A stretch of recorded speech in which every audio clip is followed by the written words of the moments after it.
Hello students, इस video में मैं आपको बताऊंगा कि इलेक्ट्रॉनिक कॉन्फ़िगरेशन कैसे करेंगे एटम का। मींस एटम के अंदर इलेक्ट्रॉनिक अरेंजमेंट क्या है। बट एटम के अंदर इलेक्ट्रॉन का अरेंजमेंट जो है, मींस एटम अपने इलेक्ट्रॉन्स को किस तरह से अरेंज करता है अपने सेल, सब सेल और ऑर्बिटल्स में, वो कुछ रूल्स को फॉलो करता है। तो उसमें कुछ इंपॉर्टेंट, एक तो मैं पॉलीज एक्सक्लूजन प्रिंसिपल डिस्कस कर चुका हूँ, सेकेंड है आपका Aufbau principle, and third है हॉर्न्स रूल। अब बाउ प्रिंसिपल एंड हॉर्न्स रूल डिस्कस करने के बाद we will be capable to understand electronic configuration of atom। तो पहले हम लोग पढ़ने जा रहे हैं बाउ प्रिंसिपल, उसके बाद पढ़ेंगे हॉर्न्स रूल ऑफ बाउ principal.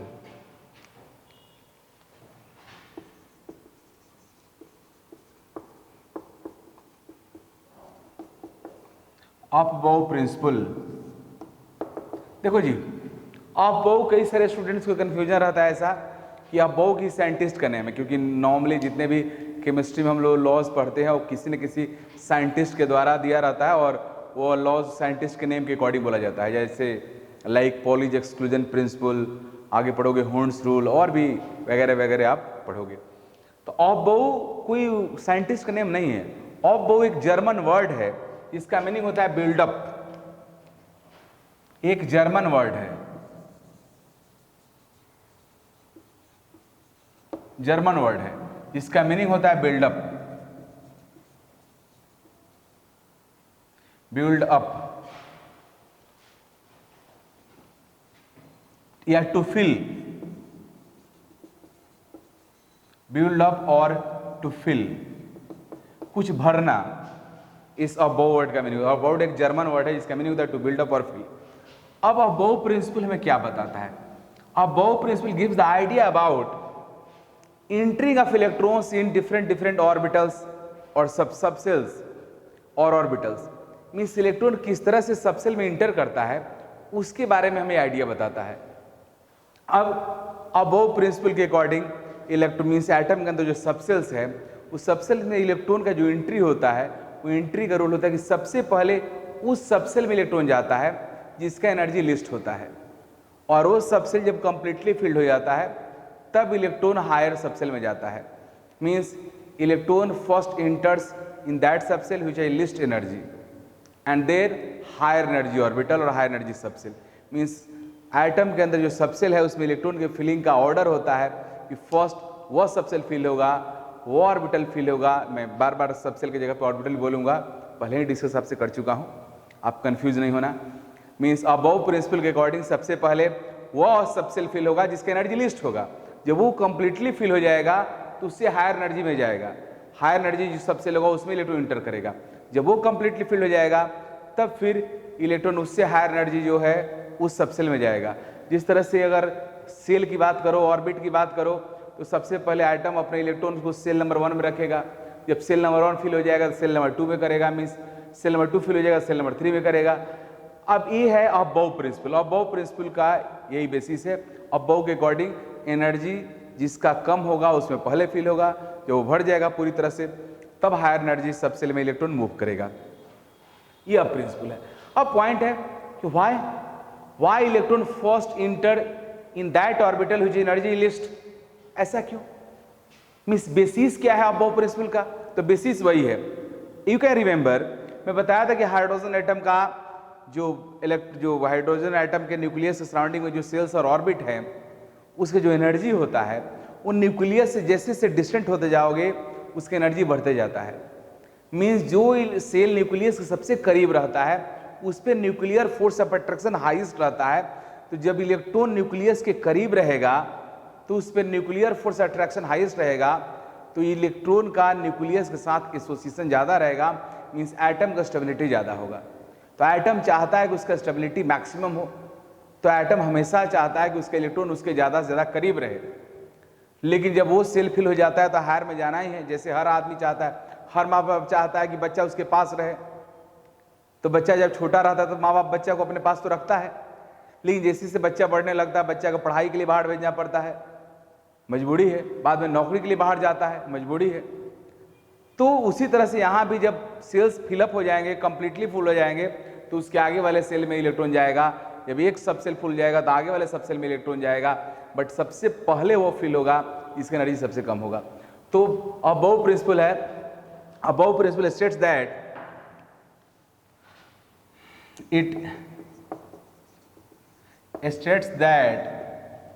electron first enter in that subcell which energy is least.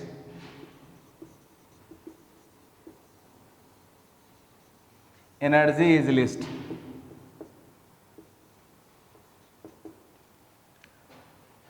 And after that higher energy orbital, and after completely after that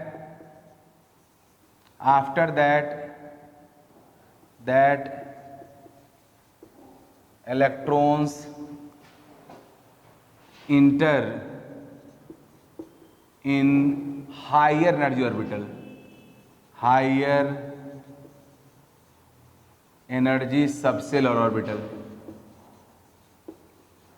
subcells or orbitals. Means electrons सबसे पहले it says that electrons first enter in that or subcell which energy is least. After that electron enters in higher energy subcells or orbital. Means electron जो filling होता है, means orbital का जो filling होता है उसकी एनर्जी के increasing order में होता है। मीन्स सबसे पहले उसका फीलिंग होता है, इसका एनर्जी लिस्ट रहता है। मीन्स लिस्ट एनर्जी, इसको आप ऐसे भी बोल सकते हो कि least energy orbital is first filled, after that higher energy orbitals. In other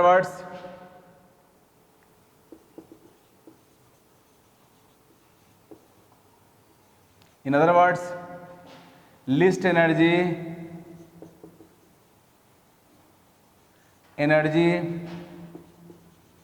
subshell is first filled, then higher energy orbital. अब पॉइंट यह है कि ऑर्बिटल का जो एनर्जी है वो हम लोग डिसाइड कैसे करेंगे, कैसे पता चलेगा कि किस सबसेल की एनर्जी ज़्यादा है, किस सबसेल की एनर्जी कम है। ये तो हमें पता चल गया कि अगर हमारे एटम के पास जो इलेक्ट्रॉन्स है वो सबसे पहले उस सबसेल में जाएगा, इसकी एनर्जी सबसे कम होगा। वो सबसेल जब कंप्लीटली फिल हो जाएगा तो हायर एनर्जी वाले सबसेल में इंटर करेगा। But how could you decide the energy of a subshell? The energy of subcell is decided on the basis of n plus L rule or Bohr-Bury rule.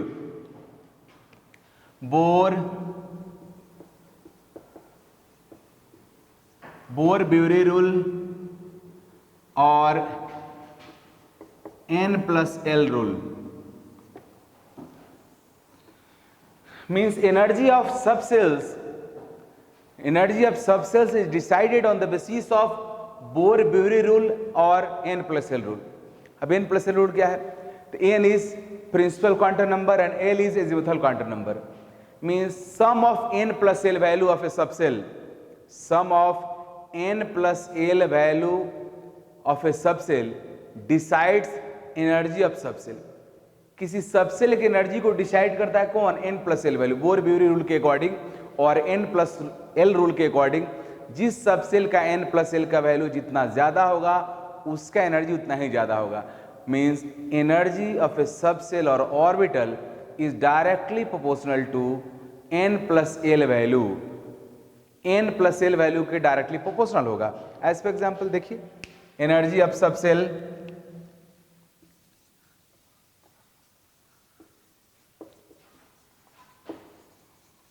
is directly proportional to n plus L value,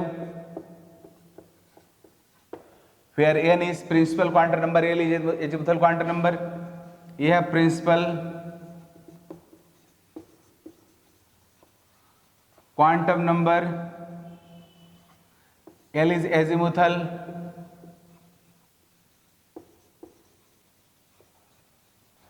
quantum number इसका value decide करेगा। वैसे as for example हमें 2p and 2s के बारे में पता करना है कि 2p और 2s में एनर्जी किसका ज़्यादा होगा। चलिए चेक करते हैं। 2p का n कितना है? अभी मैं बताया हूँ कि किसी भी सबसेल का जो न्यूमेरिकल ऑर्बिटल का जो नंबर होता है उसके सेल को बताता है, उसके प्रिंसिपल क्वांटम नंबर को बताता है। या p सबसेल है, लेकिन किस सेल का सबसेल है? तो सेल नंबर 2 का सबसेल है।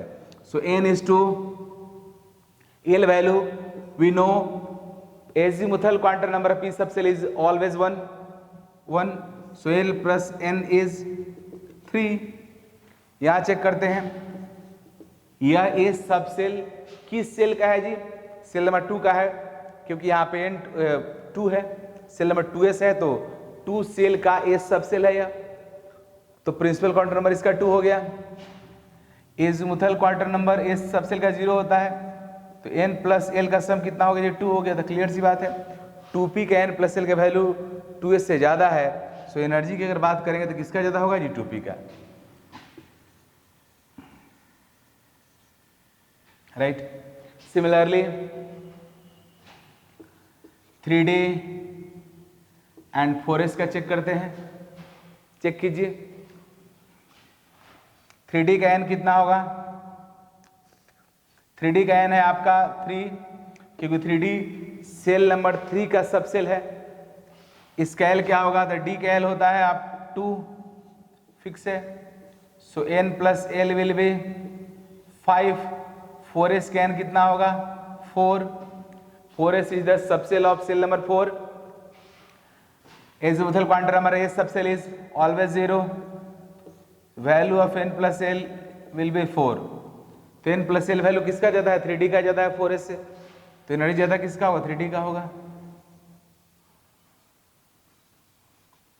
In this way we can calculate energy of subcell or orbitals on the basis of n plus L rule.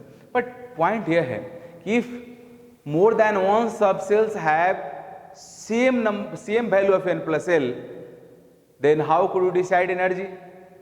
अगर मोर देन वन सबसेल की एनर्जी सेम हो जाए तब फिर हम कैसे डिसाइड करेंगे उसके एनर्जी को? तो उसका रूल है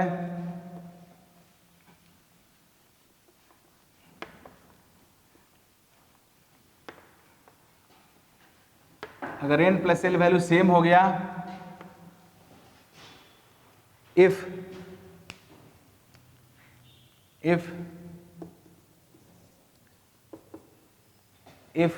more than one subcell have same n plus L value, if more than one subcells have same n plus L value, then energy is directly proportional to principal quantum number, because major component is principal quantum number, क्योंकि ये cell decide करता है। और आप जानते हो कि हर cell के पास एक fixed amount of energy associated रहता है, जिसको हम लोग एनर्जी लेवल्स बोलते हैं। तो अगर n प्लस L का वैल्यू सेम हो जाए तो फिर प्रिंसिपल क्वांटम नंबर डिसाइड करेगा energy. Means if more than one shells have same n plus L value, then energy is directly proportional to principal quantum number और n। Principal quantum number जिसका ज्यादा होगा उसका एनर्जी ज्यादा होगा, principal quantum number जिसका कम होगा उसकी एनर्जी कम होगा। If n plus L value are same for more than one subshell, अगर n plus L value same हो जाता है उस केस में प्रिंसिपल क्वांटम नंबर डिसाइड करेगा। तो चलिए देखिए, as for example 3d 4p, 3d का n कितना है जी? 3। 3d का l कितना है जी? 2, बिकॉज d सबसेल का l 2 होता है। n प्लस L करो 5। 4p का n कितना हुआ? 4। 4p का L कितना हुआ? 1। सम कितना हुआ आपका? 5। क्लियर है? दोनों का n plus L value same हो गया। जब n प्लस L का वैल्यू सेम हो गया तो फिर कैसे पता चलेगा? तो प्रिंसिपल क्वांटम नंबर डिसाइड करेगा। इसका प्रिंसिपल क्वांटम नंबर 3 है, इसका प्रिंसिपल क्वांटम नंबर 4 है, इसलिए 4p का प्रिंसिपल क्वांटम नंबर ज्यादा है, इसलिए 4p की एनर्जी 3d से क्या होगा? ज्यादा होगा।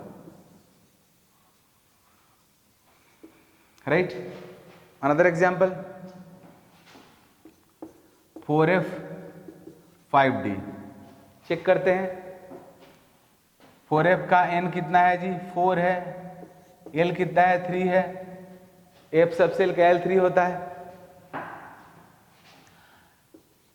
5d का n कितना है, 5 है, l कितना है, 2 है, सम हो गया 7, यहां भी सम 7,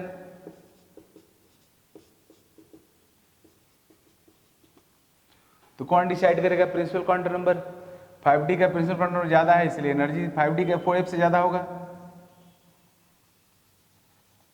तो in this way you can calculate energy of subcellular orbitals on the basis of n plus l rule. Next rule is Hund's rule.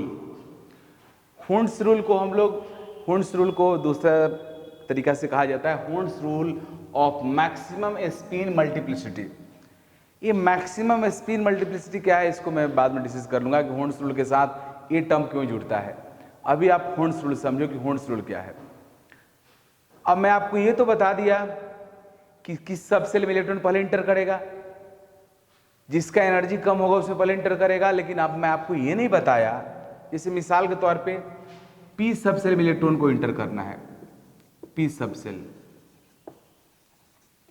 तो अगर 2s और 2p है तो पहले इलेक्ट्रॉन 2s में जाएगा फिर 2p में जाएगा, वो एनर्जी आप, लेकिन अगर तुम्हारा 2s और 2p है तो पहले इलेक्ट्रॉन 2s में जाएगा फिर 2p में जाएगा, तो अबव प्रिंसिपल बता दिया।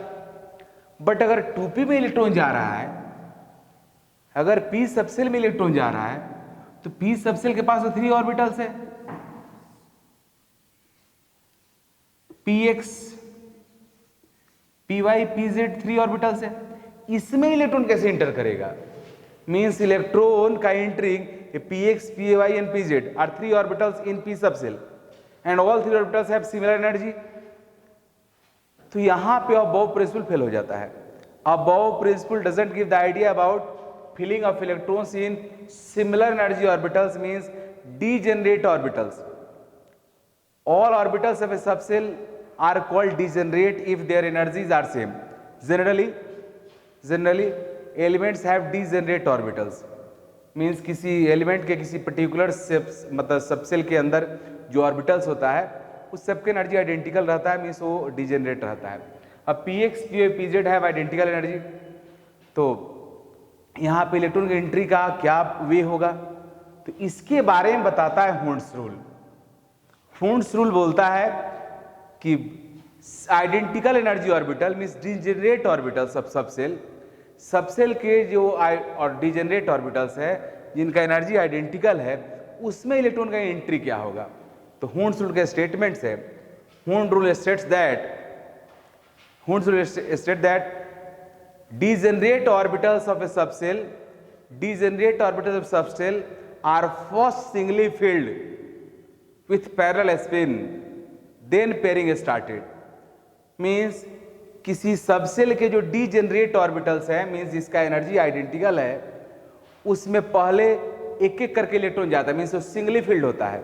मींस आपके ऑर्बिटल में मैक्सिमम 2 इलेक्ट्रॉन रह सकता है, जब 1 रहेगा तो सिंगल फील्ड होगा या हाफ फील्ड होगा, तो फर्स्ट वो हाफ फील्ड होगा, फर्स्ट वो सिंगली फील्ड होगा। सभी ऑर्बिटल में जिसका एनर्जी सेम है इलेक्ट्रॉन पहले एक एक इलेक्ट्रॉन इंटर करेगा, और जब सब में एक एक इलेक्ट्रॉन इंटर कर जाएगा फिर पेयरिंग स्टार्ट होगा। This is Hund's rule. Means Hund's rule states that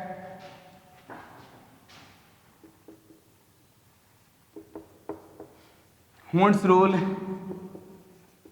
states that identical energy orbitals और डीजेनरेट ऑर्बिटल्स एक ही है। Degenerate orbitals degenerate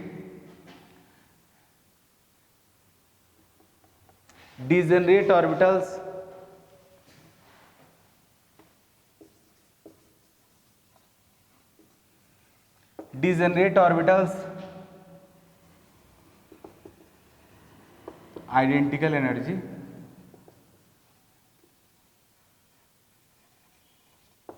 degenerate orbitals of a subcell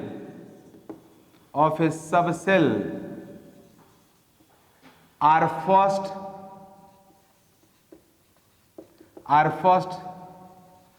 singly field उसको हाफ फील्ड भी बोलते हैं, और फर्स्ट सिंगली फील्ड और half field with parallel spin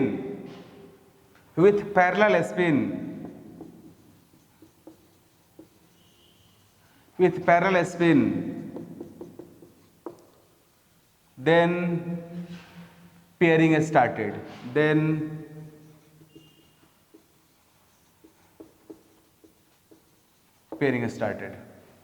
This is statements of Hund's rule. Hund के अकॉर्डिंग सिमिलर एनर्जी ऑर्बिटल जो है मीन्स किसी सबसेल के जो डिजेनरेट ऑर्बिटल्स है उसका एनर्जी सबका सेम रहता है। पहले एक एक करके इलेक्ट्रॉन जाएगा, वो भी पैरेलल स्पिन, सबका स्पिन पैरेलल होना चाहिए, सबका या तो अपवार्ड होना चाहिए वरना सबका डाउनवर्ड होना चाहिए, एंटी पैरेलल स्पिन नहीं। और जब सभी ऑर्बिटल सिंगली फील्ड हो जाएगा उसके बाद पेयरिंग स्टार्ट होगा। This is the statements of Hund's rule. अब इसके ये क्लियरली हमें बता दिया कि इलेक्ट्रॉन का फिलिंग कैसे होगा। अब मैं इस हुंड्स रूल के बेसिस पे कई सारे सबसेल में इलेक्ट्रॉन को इंटर करा के आपके सामने अरेंजमेंट शो कर रहा हूं कि हुंड्स रूल के अकॉर्डिंग क्या होगा, और उसके बाद में पढ़ाऊंगा basis of Hund's rule. Hund's ने ऐसा क्यों बोला कि सिमिलर एनर्जी ऑर्बिटल में इलेक्ट्रॉन का फिलिंग ऐसे होगा, means I will discuss basis of Hund's rule. But उससे पहले मैं जो रूल बताया हूं हुंड्स का, इस बेसिस पे सबसेल्स को हम लोग सबसेल के ऑर्बिटल को के अंदर इलेक्ट्रॉन इंटर करा रहे हैं। आप देखो इत्मीनान से। पी सबसेल माना 1 इलेक्ट्रॉन है तो 1 इलेक्ट्रॉन किसी में जा सकता है, पीएक्स पी पीजेड में, इसमें चला गया। अब पी सबसेल में 2 इलेक्ट्रॉन्स है, 2 पी सबसेल में 2 इलेक्ट्रॉन्स गया। अब 2 इलेक्ट्रॉन्स कैसे अरेंज होगा, इसका 2 मेथड हो सकता है, 2 का कई सारा हो सकता है। एक यह हुआ,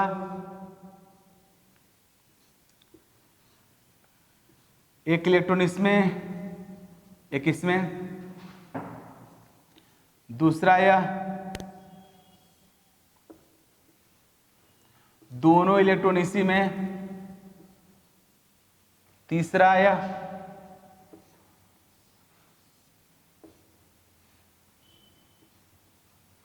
दोनों इलेक्ट्रॉन एक ही में पैरेलल,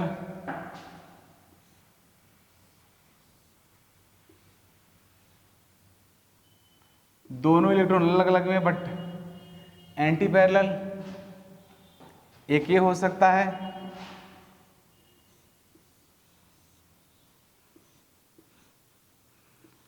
अलग अलग ऑर्बिटल में बट डाउनवर्ड स्पिन। अब हुंड्स के अकॉर्डिंग हुंड ने क्या बोला है कि सिमिलर एनर्जी ऑर्बिटल में डीजेनरेट ऑर्बिटल्स में इलेक्ट्रॉन पहले एक एक करके फिल होगा और भी स्पिन पैरेलल होना चाहिए। एक एक करके फिल होगा, करेक्ट है, एक एक जा रहा है दोनों में, स्पिन पैरेलल है, दोनों का स्पिन अपवर्ड है, मींस एक करेक्ट है। मींस हुंड्स रूल के अकॉर्डिंग ये अरेंजमेंट हुआ है, हुंड्स रूल के अकॉर्डिंग ओके है। इसमें आइए, इसमें आप देख रहे हो both electrons are present in only 1 orbital, means एक ऑर्बिटल आपका फुलफिल्ड हो गया है। ए रॉन्ग है, ऐसा नहीं हो सकता है। हुंड्स ने बोला कि पहले ऑर्बिटल हाफ फिल्ड हो जाएगा, जब सब हाफ फिल्ड हो जाएगा उसके बाद पेयरिंग स्टार्ट होगा, पहले ही पेयरिंग हो, जो कि रॉन्ग है। इसके बाद वाला देखो, ये भी रॉन्ग है क्योंकि एक ही ऑर्बिटल में दोनों इलेक्ट्रॉन का स्पिन पैरेलल है, ऐसा हो नहीं सकता है। एक और ये तो पॉलिस के अकॉर्डिंग ही रॉन्ग हो गया, तो ये संभव नहीं है। यहाँ पे आओ, इसमें दोनों ऑर्बिटल में एक एक इलेक्ट्रॉन गया है, बट प्रॉब्लम है कि दोनों का स्पिन पैरेलल नहीं है, इसका स्पिन अपवर्ड है, इसका डाउनवर्ड है, तो this is also incorrect according to Hund's rule. यहाँ आए, इस केस में पहले इलेक्ट्रॉन मीन्स दोनों ऑर्बिटल में एक इलेक्ट्रॉन गया है, ओके है। फर्स्ट हुंड्स रूल का फर्स्ट पार्ट यही है, इलेक्ट्रॉन पहले एक एक करके जाएगा जितने भी आइडेंटिकल एनर्जी वाले ऑर्बिटल्स हैं, और फिर स्पिन पैरेलल होना चाहिए, तो स्पिन भी पैरेलल है, यहाँ पे दोनों का डाउनवर्ड है, मीन्स ओके है। तो यह दोनों ही अरेंजमेंट ओके है, और ये सब रॉन्ग था, ऐसा नहीं हो सकता है।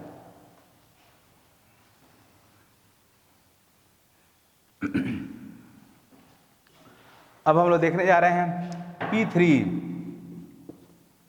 अगर P सबसेल में 3 इलेक्ट्रॉन्स गया है तो अरेंजमेंट कैसा होगा, इलेक्ट्रॉन पहले एक एक करके जाएगा, 3 और लेकर चला गया, एक करेक्ट है। फिर ये भी करेक्ट हो सकता है, तीनों का स्पिन डाउन हो, ये भी ओके है, बट ये करेक्ट नहीं होगा, ये रॉन्ग हो गया क्योंकि बीच वाले का स्पिन डाउनवर्ड हो गया, ये नहीं हो सकता है।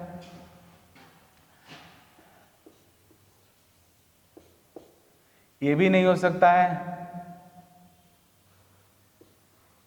एक पेयर्ड हो जाए मीन्स जब सभी ऑर्बिटल हाफ फिल्ड हो जाएगा, सब में एक इलेक्ट्रॉन इंटर हो जाएगा, उसके बाद जो इलेक्ट्रॉन आएगा वो फिर पेयरिंग करेगा, उसके बाद पेयरिंग स्टार्ट होगा। So without half field pairing हो गया तो ये भी रॉन्ग हो गया, तो यह दोनों रॉन्ग है, ये नहीं हो सकता है, यह दोनों करेक्ट है हुंड्स के अकॉर्डिंग।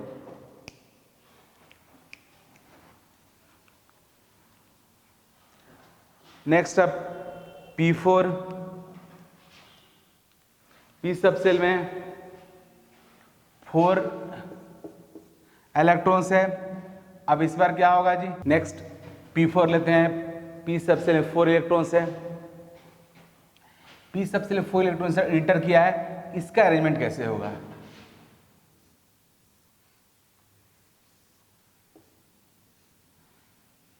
हुंड्स रूल के अकॉर्डिंग पहले इलेक्ट्रॉन एक एक करके इंटर करेगा, सब में इंटर कर दिया means all 3 degenerate orbitals of P subshell are half filled, सब हाफ फील्ड हो गया, सब सिंगली फील्ड हो गया।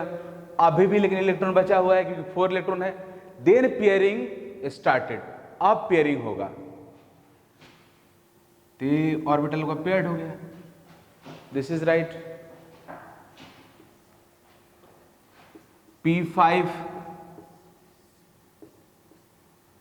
फर्स्ट 1 1 करके तीनों में हाफ फील्ड हो गया, अब पेयरिंग स्टार्ट होगा, तो अभी 2 इलेक्ट्रॉन्स और बचा हुआ है, तो एक इसमें गया पेयर्ड हो गया, एक इसमें गया पेयर्ड हो गया। अब P6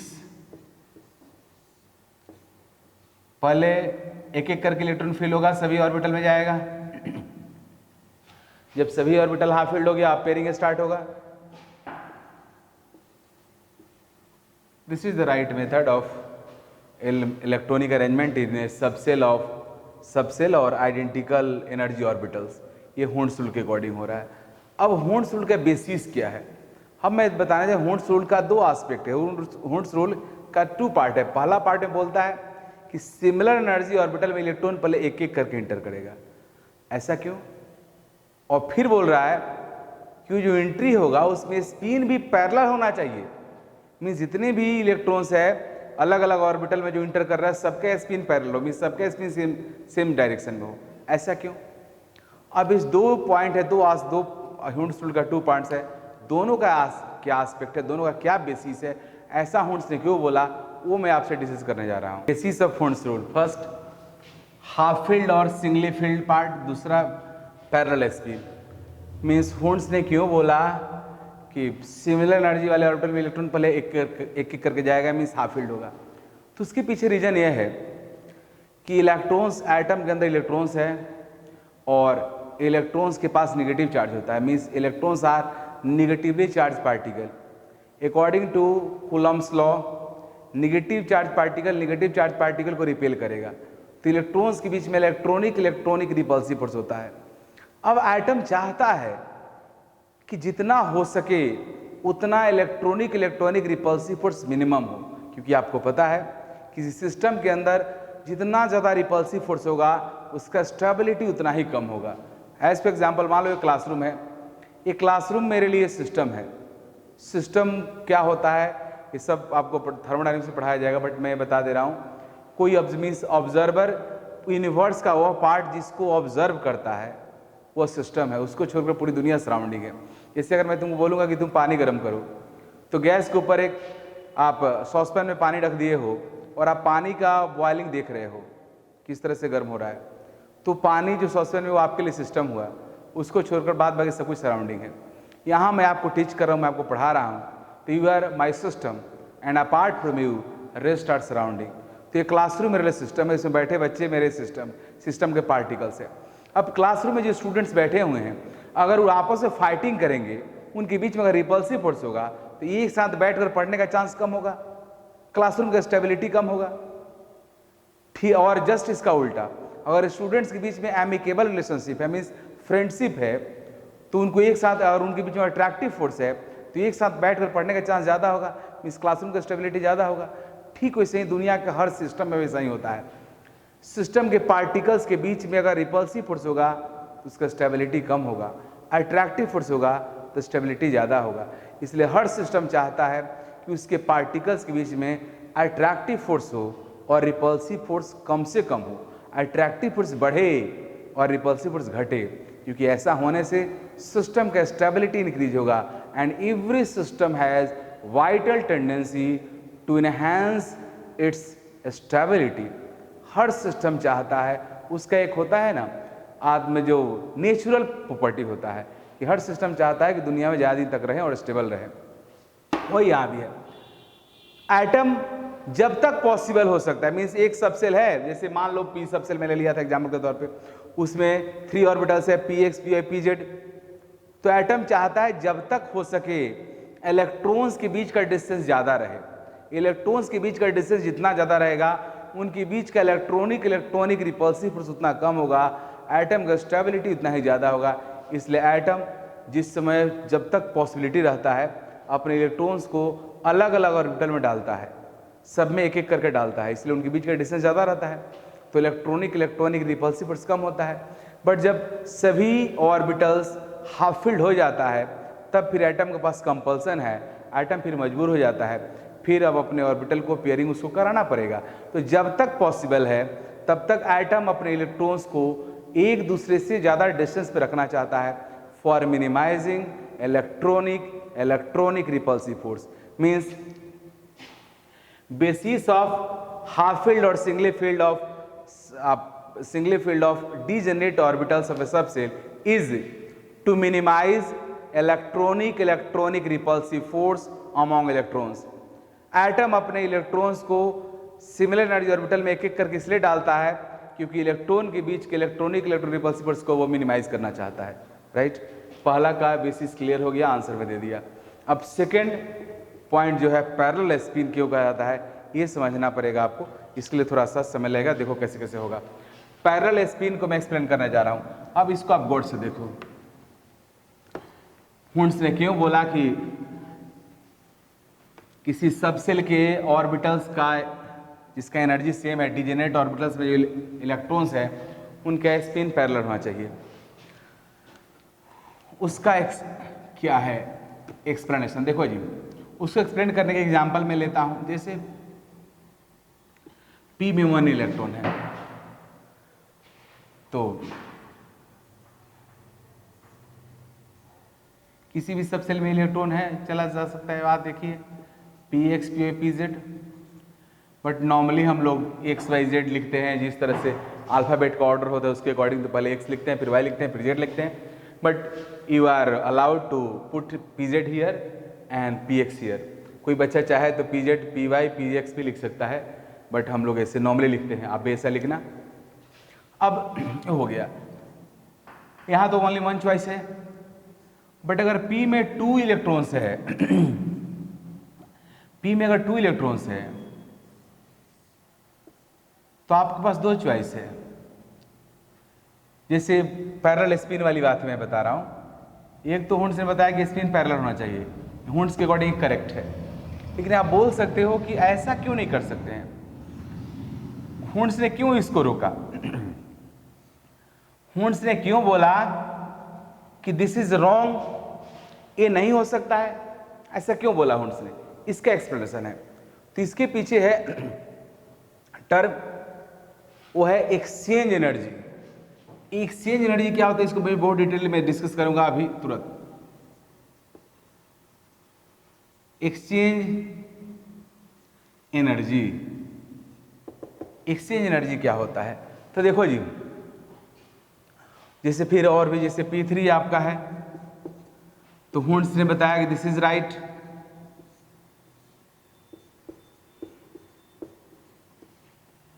while this is wrong.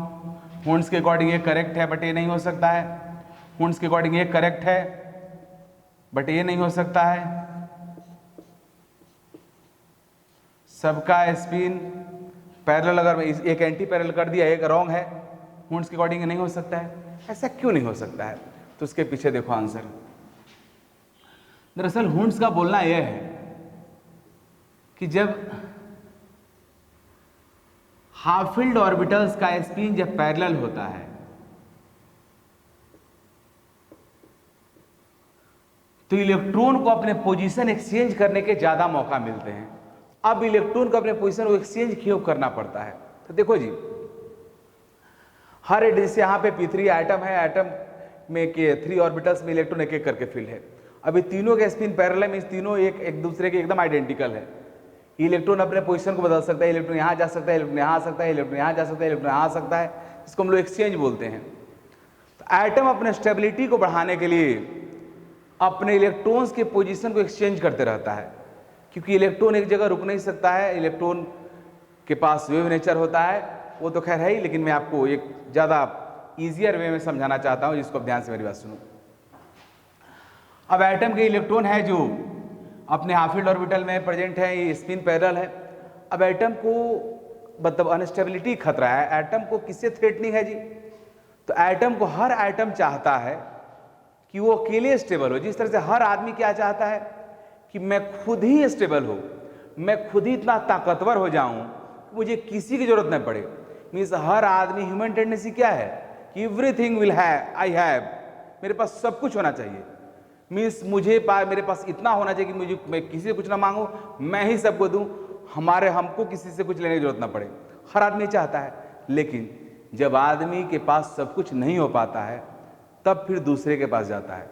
इसलिए कोई काम पहले अकेले करना चाहता है, लेकिन जब अकेले नहीं हो पाता तब पार्टनर का तलाश करता है कि कोई पार्टनर मिले कि साथ में मिलकर करे। लेकिन वो पहले क्या चाहता है?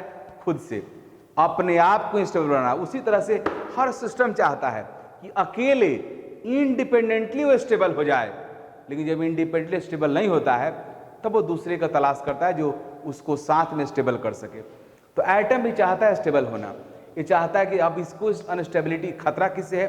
तो दूसरे एटम से। दूसरा एटम इसके इलेक्ट्रॉन पे अटैक कर सकता है और अटैक करके इससे बॉन्ड फॉर्म कर सकता है। मींस इसके ऊपर दूसरे एटम का अटैक का चांस ज्यादा है, मतलब इसका रिएक्टिविटी ज्यादा है। रिएक्टिविटी ज्यादा मतलब स्टेबिलिटी कम है। पूरे केमिस्ट्री में 2 ही टर्म मैं आपको पढ़ाऊंगा, या तो रिएक्टिविटी वरना स्टेबिलिटी। रिएक्टिविटी स्टेबिलिटी ये डे टू डे लाइफ से बहुत कनेक्टेड है। जो आदमी, जो स्टूडेंट जितना ज्यादा रिएक्टिव है, जितना ज्यादा एक्टिव है, उतना कम स्टेबल होगा। देखना, बहुत सारे पेरेंट्स मेरे पास आकर कंप्लेन करते, मेरा बच्चा बहुत चंचल है, बहुत नॉटी, बहुत दिमाग उसका हमेशा चलते रहता है। मतलब वो ये कहना चाहते हैं कि पढ़ता नहीं है। अब हमेशा बहुत सारा दोस्त बन गया है, जैसे कोई घर से, कोई स्कूल से घर आया, फिर दोस्त आ गया, कोई इधर लग गया, कोई इधर लग गया, दिन भर एक्टिव रहता है, जिसकी वजह से उसके घर में रहने का चांस कम है, घर में स्टेबिलिटी कम है। जब घर में बच्चा रहेगा ही नहीं तो फिर सेल्फ स्टडी कैसे करेगा? तो उस तरह का बच्चा का स्टेबिलिटी कम है। अब उस बच्चा को खतरा है, क्योंकि दूसरे कोई भी दोस्त आता है उसको पकड़ के ले जाता है। ऐसे हर माँ बाप को लगता भी है कि उसका बेटा, उसका बेटी बहुत अच्छा है, उसको बर्बाद कर रहा है उसका दोस्त बहुत खत्म है, मेरा बेटे बेटी में कोई कमी नहीं है। मैं आज तक कभी नहीं देखा कोई माँ बोले कि नहीं मेरा बेटे का दोस्त बहुत अच्छा है, मेरा बेटा ही अपने दोस्त को बर्बाद कर रहा है, ऐसा कोई नहीं बोलता है। खैर, तो हर माँ बाप को लगता है कि मेरा बच्चा बहुत अच्छा है। अब वो माँ चाहती है कि बच्चा घर में रहे, बच्चा स्टेबल हो। और स्टेबल कब होगा? अब स्टेबल होने के लिए उसको घर में रहना पड़ेगा। और स्टेबल कब होगा? जब घर में उसका दोस्त जो आता है उसको पकड़ के घर से ले जाता है, चलो बाहर घूमने के लिए, उसको रोकना होगा। तो माँ चाहती है कि मेरा बच्चा घर में रह के पढ़े, तो इसके लिए वो क्या करेगी जी? जब उसका दोस्त, मीन्स जिस तरह से इस एटम के ऊपर, एटम चाहता है स्टेबल होना, लेकिन इसको खतरा किससे है? इसके ऊपर दूसरा एटम अटैक कर देता है और अटैक करके इसके इलेक्ट्रॉन से बॉन्ड फॉर्म कर लेगा, इसके इलेक्ट्रॉन को ले सकता है या इससे इसके इलेक्ट्रॉन पर अटैक करता है। अब एटम चाहता है कि इसका स्टेबिलिटी बढ़े, तो इसको अपने स्टेबिलिटी को बढ़ाने के लिए क्या करना पड़ेगा? इस दूसरे एटम का जो अटैक हो रहा है उस अटैक के चांस को कम करना होगा। अब ये अटैक के चांस को कम कैसे कर सकता है? तो अटैक के चांस को कैसे कम कर सकता है? सुनो, वो लड़का का माँ कैसे कम करती है उसी से पता चलेगा। अब एक स्टूडेंट है, उसके बहुत सारे दोस्त हो गए हैं, कोई इधर ले जाता है, कोई इधर ले जाता है। अब उसकी माँ चाहती है बच्चा घर में रहे मेरा और पढ़े। तो जैसे उसका दोस्त आएगा, गेट खटखटाएगा, उसकी माँ गेट पे चली जाएगी, जाके बोली नहीं घर में टूनू नहीं है, वहीं से रिटर्न कर दी। जो अटैकिंग एजेंट आ रहा था उसको बाहर कर दी। अब वो बाहर हो गया, अटैक का चांस कम हो गया, तो बच्चा घर बनने का चांस बढ़ गया। स्टेबिलिटी बढ़ गया। अब वो घर में रहेगा तो पढ़ेगा। लेकिन मान लो कोई महा बेशर्म दोस्त है, वो आगे बढ़ा, हटो आंटी हटो आंटी, अंदर घुस के पकड़ लिया, अब क्या होगा? अब उस केस में उतना बेशर्म अगर दोस्त उसका है तो उसकी माँ क्या करेगी? अपने बेटा के जगह को बदल देगी, कभी इस रूम में बिठा देगी, कभी उस रूम में बिठा देगी, इस रूम में घुसा उस रूम में कर देगी, बोलेगी नहीं आज यहाँ पे। तो इस तरह से अपने बेटी के पोजीशन को बदल देगी, जगह बदल देगी। तो जो अटैक करने दोस्त आ रहा था उसको मिलेगा नहीं वहां पे, तो उसको लगेगा कि वो नहीं है यहाँ पे, फिर रिटर्न होकर चला जाएगा। सेम काम यहाँ पे करता है। ये एटम चाहता है कि इसके ऊपर किसी दूसरे का अटैक ना हो, तो अपने इलेक्ट्रॉन के पोजीशन को बदलने लगता है। मीन्स दूसरा एटम इसके इलेक्ट्रॉन के ऊपर अटैक करने वाला है, इसके इलेक्ट्रॉन के ऊपर अटैक करेगा, तो अटैक से बचने के लिए इस एटम को क्या करना होगा जी? अपने इलेक्ट्रॉन के पोजीशन को ही बदल देना होगा। वह एटम करता क्या है कि इलेक्ट्रॉन को लगता है घुमाने, इसको यहाँ भेज दिया तो यहाँ आ गया, फिर इसको यहाँ भेज दिया तो फिर यहाँ आ गया, या इसको यहाँ भेज दिया तो यहाँ आ गया। इसको हम बोलते हैं एक्सचेंज। क्या बोलते हैं जी? एक्सचेंज। एक्सचेंज, चेंज और एक्सचेंज में डिफरेंस है। चेंज का मतलब होता है कोई बदलाव, एक्सचेंज का मतलब कि जो कुछ दे करके कुछ लेना। जैसे मान लो वो नहीं, बहुत सारा ऑफर आता है कि पुरानी गाड़ी लाइए, नई गाड़ी ले जाइए, तो एक्सचेंज ऑफर बोलते हैं। तो एक्सचेंज में दोनों का पोजीशन जिसके बीच में होता है, दोनों का पोजीशन बदलता है। तो यह इलेक्ट्रॉन यहाँ आ गया, ये यहाँ चला गया, पोजीशन बदल गया। ये इलेक्ट्रॉन जब यहाँ आएगा तो यहाँ चला जाएगा, बदल गया। ये इलेक्ट्रॉन यहाँ जाएगा तो यहाँ आ सकता है। तो इस तरह से एटम अपने इलेक्ट्रॉन के पोजीशन को बदलने लगता है। जब एटम अपने इलेक्ट्रॉन के पोजीशन को चेंज करने लगता है तो दूसरे एटम को पता नहीं चलता है कि एग्जैक्टली भी इलेक्ट्रॉन कहाँ पे है, तो अटैक का चांस कम हो जाता है, और ऐसा होने से इलेक्ट्रॉन का स्टेबिलिटी बढ़ जाता है। ठीक वैसे ही जैसे मान लो कोई भी क्रिमिनल है, वो हजारीबाग लेवल का है, उसको आराम से पुलिस डिप्लॉय करके पुलिस कैच कर लेगी। लेकिन क्रिमिनल बड़ा हो गया, उसके घूमने का दायरा बढ़ गया, पूरे झारखंड में घूमने लगा, तो पकड़ाने का चांस कम हो जाएगा। तो उसका क्या बढ़ गया? स्टेबिलिटी बढ़ गया। ठीक वैसे यहाँ भी होता है। अब इलेक्ट्रॉन अपने पोजीशन को एक्सचेंज करने लगा, इस एक्सचेंज की वजह से इसका स्टेबिलिटी बढ़ गया। अब यहाँ पे सभी इलेक्ट्रॉन का स्पिन पैरेलल है, तो नंबर ऑफ एक्सचेंज कितना हुआ? Number of exchange in position of electron कितना हुआ जी? 3। दो ऊपर दिख रहा है, क्या दिख रहा है? तो 3 एक्सचेंज हुआ। अब अगर मान लो कि स्पिन पैरेलल नहीं रहता, अगर एंटी पैरेलल रहता, तब देखो स्पिन एक्सचेंज कितना होता है। अब देखो जी, इलेक्ट्रॉन अपने पोजीशन को जो एक्सचेंज करता है, एक आइडेंटिकल पे जा सकता है। एक तुम्हारा क्लॉकवाइज स्पिन वाला इलेक्ट्रॉन एंटी क्लॉकवाइज वाले के पास नहीं जा सकता है, क्योंकि आपको पता है स्पिन के साथ मैग्नेटिक मोमेंट एसोसिएटेड रहता है, और वो अगर उलट जाएगा तो उसको एक्सचेंज नहीं कर सकता है। इसलिए यह इलेक्ट्रॉन यहाँ आ सकता है और ये इलेक्ट्रॉन यहाँ जा सकता है। ये इलेक्ट्रॉन न यहाँ जा सकता है, न ये इलेक्ट्रॉन यहाँ आ सकता है, न ये इलेक्ट्रॉन यहाँ जा सकता है। मीन्स अगर स्पिन पैरेलल नहीं हुआ तो क्या हुआ? नंबर ऑफ एक्सचेंज कम हो गया। यहाँ पे 3 था, यहाँ पे कितना हो गया जी? नंबर ऑफ एक्सचेंज कितना हो गया? 1 हो गया। तो हुंड्स का यही बोलना है, जब स्पिन पैरेलल होगा तो नंबर ऑफ एक्सचेंज ज़्यादा होता है, जब स्पिन कम रहता, एंटी पैरेलल होता है, तो नंबर ऑफ एक्सचेंज कम हो जाता है। अभी नंबर ऑफ एक्सचेंज से क्या होता है? तो सुनो जी, यहां जितना ज्यादा इलेक्ट्रॉन अपने पोजीशन को एक्सचेंज करेगा, उतना ही ज्यादा उसका स्टेबिलिटी रहेगा, उतना ही कम चांस है उसके ऊपर दूसरे एटम को अटैक करने का। जैसे कोई क्रिमिनल है, वो जितना जल्दी जल्दी अपने जगह को, अड्डा को बदलता रहेगा, पकड़ाने का चांस उसका उतना ही कम है, और जितना ज्यादा देर तक किसी अड्डा पे रुकेगा, वो अरेस्ट होने का उसका चांस उतना ही ज्यादा है। तो उसी तरह से यहाँ भी है, इलेक्ट्रॉन जितना ज़्यादा एक्सचेंज होगा उसका पोजीशन, उतना ही उसका स्टेबिलिटी होगा। अब इस स्टेबिलिटी बढ़ने की वजह से अब यहाँ पे नंबर ऑफ एक्सचेंज को एक्सचेंज एनर्जी के टर्म्स में पढ़ते हैं। एक्सचेंज एनर्जी,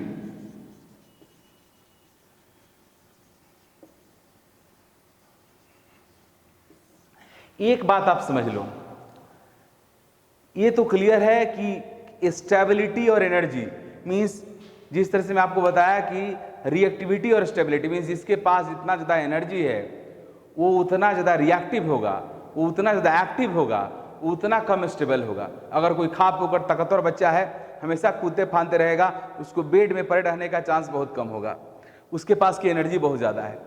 अब अगर उसका एनर्जी निकाल दो, एनर्जी निकालने का क्या तरीका है जी, खूब एक दिन काम करवाओ और खाना नहीं दो, क्या होगा जी, देखो उसके बाद सब उड़ने वाला खत्म हो जाएगा, आगे बेड पे गिर जाएगा, मीन्स स्टेबिलिटी बढ़ गया। क्यों? क्योंकि उसकी एनर्जी कम हो गया, एनर्जी कम हो गया, एनर्जी डूइंग कैपेसिटी होता है, एनर्जी कम हो गया तो उसका स्टेबिलिटी बढ़ जाएगा।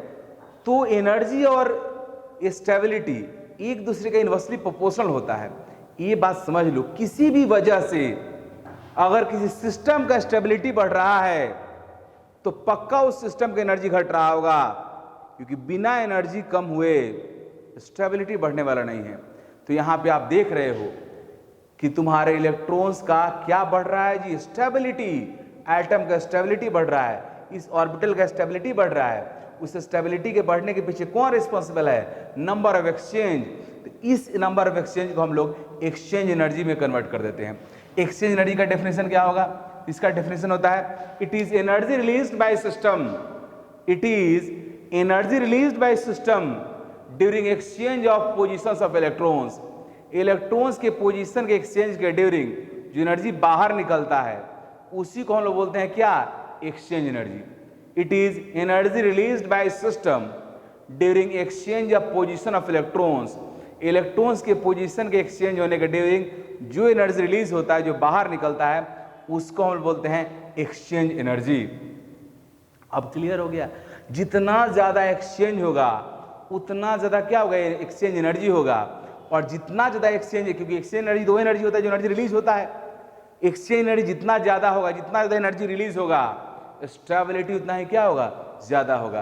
क्योंकि सिस्टम जितना ज्यादा एनर्जी बाहर निकालेगा उसके पास जो एनर्जी होगा उतना ही कम रहेगा और स्टेबिलिटी उतना ही ज्यादा होगा। तो यहाँ पे मैं लिख दूंगा कि exchange energy is directly proportional to number of exchange in position electrons. Electrons के पोजीशन में जो एक्सचेंज हो रहा है उसके डायरेक्टली प्रोपोर्शनल होगा। और जितना ज्यादा एक्सचेंज एनर्जी होगा स्टेबिलिटी उतना ही ज्यादा होगा। Stability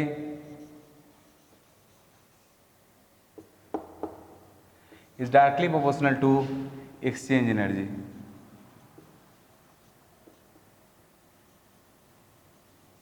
exchange energy. अब मैं आपको यह बता रहा हूं, देखो एक्सचेंज एनर्जी वह एनर्जी है, एक्सचेंज एनर्जी का डेफिनेशन पे, it is energy released by system during exchange of position of electrons. Electrons के पोजीशन के एक्सचेंज के ड्यूरिंग जो एनर्जी बाहर निकलता है वो एक्सचेंज एनर्जी कहलाता है। और जितना ज्यादा एनर्जी रिलीज होगा उतना सिस्टम आपका स्टेबल होगा। सो आपके हुंड्स का जो सेकेंड पार्ट था उसका भी एक्सप्लेनेशन हो गया। मीन्स आइटम अपने इलेक्ट्रॉन्स के स्पिन को पैरेलल रखना चाहता है, क्योंकि इससे एक्सचेंज एनर्जी ज़्यादा होता है, एक्सचेंज एनर्जी ज़्यादा होने से स्टेबिलिटी ज़्यादा होता है। अब इस एक्सचेंज एनर्जी के बेसिस पे मैं आपको और भी ऑर्बिटल्स का दिखाऊंगा और उससे ही बताऊंगा कि हाफ फील्ड और फुल फील्ड ऑर्बिटल की स्टेबिलिटी नॉर्मली ज़्यादा कैसे हो जाता है। Now I am going to discuss extra stability of half filled and full filled orbitals. ये हाफ फील्ड और फुल फील्ड ऑर्बिटल का स्टेबिलिटी एक्स्ट्रा कैसे होता है, एक्सचेंज एनर्जी के बेसिस पे एक्सप्लेन होता है। चलिए देखिए, अब हम लोग थोड़ा P2 एंड P3 को कंपेयर कर लें। P2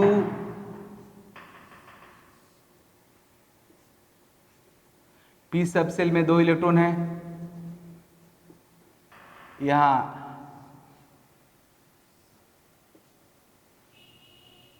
3 इलेक्ट्रॉन्स है। तो क्लियर सी बात है, ये P3 तुम्हारा हाफ फील्ड है, क्योंकि मैं आपको पहले ही बताया हूं, फिर से बता दे रहा हूं। सबसेल S में अगर 2 इलेक्ट्रॉन होगा, S2 होगा तो फुलफिल्ड होगा, P6 होगा तो फुलफिल्ड होगा, D10 होगा तो फुलफिल्ड होगा, F14 होगा तो फुलफिल्ड होगा। ये सब आपका क्या है जी? फुलफिल्ड है, फुलफिल्ड ऑर्बिटल है। अगर S में 1 होगा, P में 3 होगा, D में 5 होगा, F में 7 होगा तो हाफ फील्ड होगा। S1 P3 D5 F7 are half field, right. तो यहां पे देखो जी P2 और P3, ये P3 तुम्हारा हाफ फील्ड है और P2 हाफ फील्ड से कम है, तो दोनों में ज्यादा स्टेबल कौन होगा? तो P3 मोर स्टेबल हो। क्यों? क्योंकि यहां पे नंबर ऑफ एक्सचेंज 1 है, नंबर ऑफ एक्सचेंज 1, और यहां पे नंबर ऑफ एक्सचेंज कितना है? 3 है।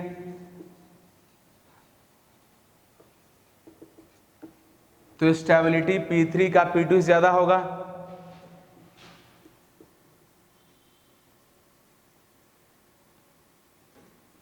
स्टेबिलिटी। अब हम लोग थोड़ा कंपेयर करते हैं P4 एंड P3 को, फिर अगेन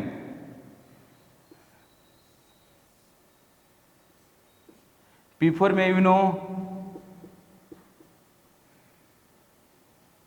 एक ऑर्बिटल पेयर्ड होगा, क्योंकि रूल के अकॉर्डिंग एक करके पहले फिल होगा, फिर पेयरिंग शुरू होगा। अब यहाँ पे नंबर ऑफ एक्सचेंज कितना होगा P4 में? देखो जी, यह इलेक्ट्रॉन आपका, ये इलेक्ट्रॉन यहां आ सकता है, ये इलेक्ट्रॉन यहां आ सकता है, ये इलेक्ट्रॉन यहां आ सकता है, तो 3 हो गया। ये जो इलेक्ट्रॉन आप देख रहे हो जो डाउनवर्ड है स्पिन है, ये कहीं एक्सचेंज होकर नहीं जा सकता है, क्योंकि इसका स्पिन नीचे की तरफ है, इसका स्पिन क्वांटम नंबर डाउनवर्ड है, जबकि इन तीनों का अपवर्ड है, तो एक्सचेंज इन तीनों का होगा, इसका नहीं होगा। तो नंबर P4 में भी नंबर ऑफ एक्सचेंज कितना है? 3 ही है। Number of exchange 3। P3 में तो नंबर ऑफ एक्सचेंज 3 ही होगा, अभी तो हम लोग देखे ही हैं। नंबर ऑफ एक्सचेंज 3 है।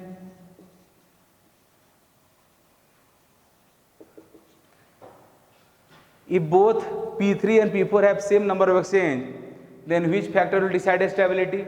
तो दूसरा फैक्टर क्या है जी? Electronic repulsive force. P4 और P3 मीन्स P सबसेल में 4 इलेक्ट्रॉन हो या P सबसेल में 3 इलेक्ट्रॉन हो, दोनों केस में अनपेयर्ड इलेक्ट्रॉन, दोनों केस में नंबर ऑफ एक्सचेंज सेम हो गया, मीन्स एक्सचेंज एनर्जी सेम हो गया, तो स्टेबिलिटी डिसाइड कौन करेगा? तो इलेक्ट्रॉनिक रिपल्सिव फोर्स। P4 में 2 इलेक्ट्रॉन एक ही ऑर्बिटल में है, इसलिए इलेक्ट्रॉनिक रिपल्सिव फोर्स तुम्हारे P3 से ज़्यादा होगा, और इस तरह से P4 का स्टेबिलिटी P3 से कम हो गया। लेकिन इस बार रीजन क्या है? P2 से मोर स्टेबल P3 है। रीजन क्या है? Higher exchange energy. But P4 से मोर स्टेबल P3 है। इस बार रीजन क्या होगा? इस बार रीजन होगा लो इलेक्ट्रॉनिक रिपल्सिव फोर्स। यहां पे रीजन क्या है जी? यहां पे रीजन है हाई एक्सचेंज एनर्जी।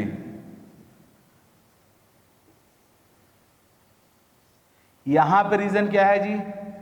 यहां पे रीजन है low electronic repulsive force. Electronic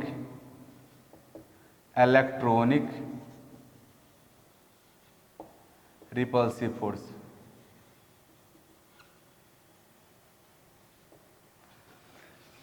लो इलेक्ट्रॉनिक रिपल्सिव फोर्स, इस वजह से P3 मोर स्टेबल होगा P4 से। तो आप देख रहे हो सेम इसी तरह से P5 के केस में भी हो जाएगा। मीन्स आप देख रहे हो कि P3 means half filled orbital half field से कम से ही मोर स्टेबल है, और half filled orbital half field से ज्यादा से ही मोर स्टेबल है। P3 हाफ फील्ड हुआ, लेकिन P4 तुम्हारा क्या है? हाफ फील्ड से ज्यादा है। P में जब 3 इलेक्ट्रॉन होगा तो P हाफ फील्ड होगा, जब 3 से ज्यादा इलेक्ट्रॉन होगा तो हाफ फील्ड से क्या होगा? ज्यादा होगा।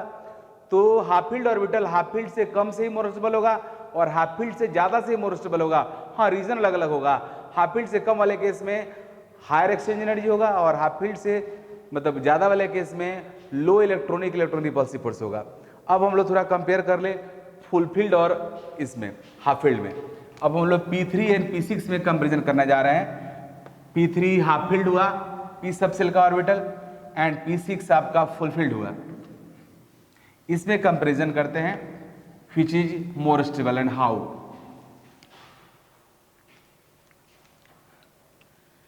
P3 को तो as usual number of exchange 3,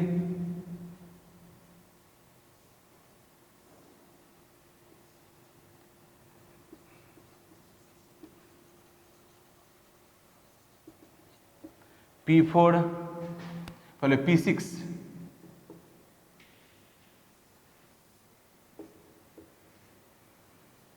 इसमें पहले एक एक करके फिल हुआ, फिर पेयरिंग हुआ, 6 है, इसका मीनिंग हुआ कि ऑल ऑर्बिटल आर पेयर्ड। अब यहाँ एक्सचेंज देखो कितना होगा, तो यहाँ पे 6 हो जाएगा, क्योंकि 3 एक्सचेंज होगा अपवर्ड वाले का, 3 एक्सचेंज होगा डाउनवर्ड वाले का। यहाँ जाएगा, यहाँ जाएगा, और फिर ये यहाँ जाएगा, 3 हो गया यह। और डाउनवर्ड वाले का देखो, ये यहाँ जाएगा, ये यहाँ जाएगा, और फिर ये यहाँ जाएगा। तो 3 अपवर्ड का, 3 डाउनवर्ड का, तो टोटल कितना हो गया जी? 6।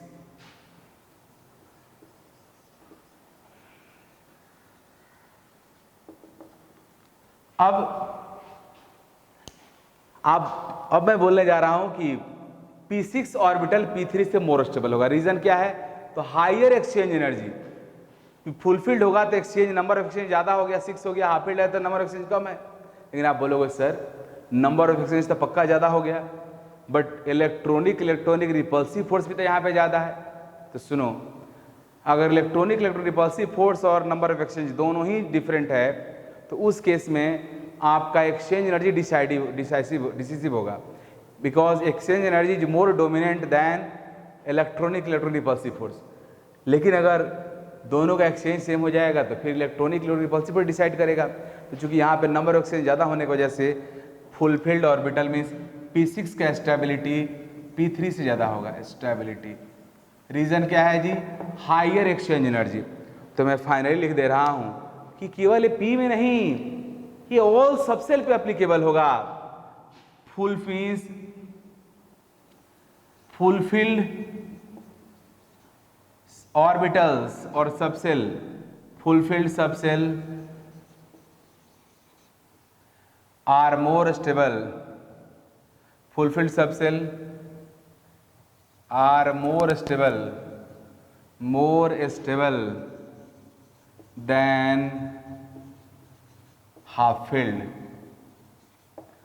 और लेस देन हाफ फील्ड और लेस देन हाफ फील्ड और लेस देन फुलफिल्ड। इसका मीनिंग यह हो गया कि किसी भी सबसेल का जो फुलफिल्ड होगा उसके हाफ फील्ड से क्या होगा? मोर स्टेबल होगा। किसी भी सबसेल का जो फुलफिल्ड होगा वो फुलफिल्ड से कम वाले से मोर स्टेबल होगा।